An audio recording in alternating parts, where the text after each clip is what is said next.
Hello, welcome back to the desk corner. Welcome to a new video. Today I'm going to be working on a colored pencil piece, and I thought it would be fun to do something different. I've had questions asking me before how I pick my colors for drawing, so I thought it would be fun to include that in the video. Now, what am I going to be coloring today? Well, it's a donkey. Okay, you guys, let's get to the color picking now, and keep in mind this is my process for what I do when I create colored pencil art, and I have a lot of colors, so how I'm able to choose colors for my drawings and not be overwhelmed by the amount of colors that I actually do have, since I have the Polychromos set and the Luminance set here. Now the first thing I'm going to do is look at my reference photo. I'll pop it on the screen here for you guys. This is not a very colorful picture. It is a donkey. It's mostly gray, white, brown, and then we've also got a little bit of blue going on the top too and around the nose. So, and of course black. So that's right off the bat what I see. However, even with pictures like this, where it seems like there's not too many colors going on, it still kind of turns out that you pick a lot more colors than you would think, and that you use a lot more colors for undertones and things like that. Now right away, I know that I'm going to use black, dark sepia, and Payne's gray, and that comes from my Faber Castell Polychromos set. So I'm also going to use my Caran Luminance white because there's a lot of white highlights and I'm using slightly toned paper. So let me just grab those pencils that I mentioned. So there we've got my Polychromos Payne's gray and black and dark sepia and the Luminance white. So next what I'm going to do is I'm looking at the photo here. I can also see that there are some grays, and especially in the ears and on the nose. So I'm going to have a look at my swatch charts here.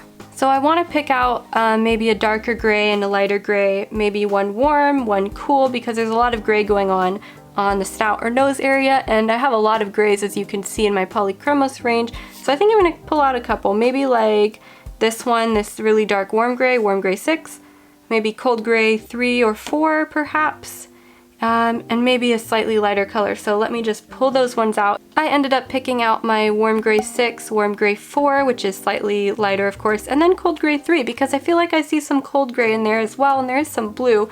So I've picked those. Let me swatch them for you guys so you can see. I know this isn't the best swatch, but here's my 4 gray colors that I've got. The Payne's gray I picked originally, the cold gray, the warm gray, and then the darker warm gray. And this is fine. There is a lot of gray going on in this picture, but this should be a good range because I have a couple darker ones, and they're warm and cool, and then a warm and cool, slightly lighter one. And of course I have white if I need to lighten anything up.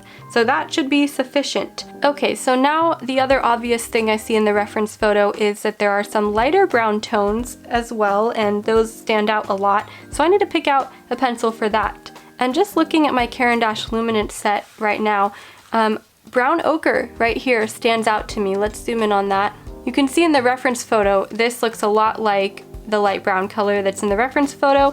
So what I'm going to do is pull out brown ochre from the Luminance set. And what I love about the Luminance set is they actually have some different variations, or I guess saturations maybe is the correct way to say it, of some of the colors. So we have brown ochre 50%, which is slightly less saturated, and then a much lighter version, brown ochre 10%, and this is really great for creating a gradient. Okay, here are those 3, so now we've got 10 colors. Now another very obvious thing that we see, and I like to start out with the obvious colors first, so that way we get those out of the way.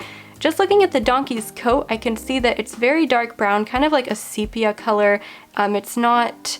It's not like a rich brown color, so it has a little more like of a gray undertone to it a bit as well. So what I'm going to do is I'm going to pick out the sepia colors also from the Luminance set, and I've already picked out dark sepia from the Polychromos set. But let me show you guys something. The Polychromos dark sepia is really dark, very, very dark, whereas the Luminance sepia's colors here, the darkest one is not even as dark as the Polychromos. So I'm going to pull that one out as well. And I'm going to pick out the 50% and 10% while I'm at it, just because they go together. They can work great for underlayers and things like that. So here are those 3 colors. Now we've got 13 altogether. Now that we've pointed out the more obvious colors that we see in the reference photo, it's time to pick out a few extra colors and figure out what undertones we need and things like that. So I guess we could start with the most obvious one for this as well, which is that there's a lot of blue actually in this photo at the top of the ears, on the forehead, around the nose. And this is a little bit tricky just because I have so many. I'm going to be using my Polychromos set. I just need to pick out like 1 or 2 really, because that's all I need to do. I have the white, I can lighten up in some areas. I don't need to pick out a million blues. what I'm gonna do is look at the photo and see what undertones I see. And right off the bat, I can tell that this is not like a turquoisey blue color. It's not going to have any greenish undertones. All of these have like a greenish undertone, all of these. So we're just going to kind of like eliminate those. Those are all kind of turquoise looking. I'm not gonna be using those because I don't see any greenish undertone at all. And these are a little bit too bright as well, so I don't see that degree of brightness either in the photo. What I do see is something that looks more along the line of these blues here. Ultramarine, I don't need something that purple. I don't see purple. And dark indigo, I'm not going to use that because the Polychromos dark indigo is much more like yellowish, grayish, greenish. We don't need that tone. But I do see something that looks like helio blue, reddish, maybe indanthrene blue, maybe smalt blue, or ultramarine. These two are so similar. I think I'm going to avoid the ultramarines though, so we're just going to go with helio blue, reddish probably, and indanthrene blue. So this one is indanthrene blue, and that's nice. That is perfect for the darker areas as well. And then this one is going to be helio blue, reddish. And I also have my Luminance white as well. And as you can see, using that, I can kind of blend these and get, I don't really think I need something that bright, but if I blend it into this one, I can get the same color as like smalt blue almost. This one right here, I can get a similar color. And this is kind of a good enough range for me. I think that this would work. All right, looking back at the reference photo, we're looking at the donkey's coat again, and I also see kind of like a greenish undertone. Do you guys see that? It's like greenish gray almost. And actually the Polychromos has a really good pencil for that. It's called olive green yellowish, and it's kind of just, yeah, it kind of goes in and blends with the brown, so it's something that is not too bright. So there's my olive green yellowish, and if I swatch that here for you guys right there, you can see that's going to go really well underneath any browns, and that's going to go nicely with the grays, or the warmer grays as well. We're at 16, that's the color count now. I'm looking at the reference photo again. In the neck, kind of on the upper part, I actually see a little bit of like a violet color, but a very, very like muted color. So actually the Luminance has a couple of colors here that could work really great for that. I think violet gray, I'm gonna pick that one for sure. And then probably this one, or maybe burnt sienna. Maybe burnt sienna. These two are pretty similar, burnt sienna being a little bit more brown, but I kind of see a little bit of that color, so I'm gonna pick out probably a couple of those too. So I've gone ahead and I've picked out light aubergine. That means something in French that I cannot remember.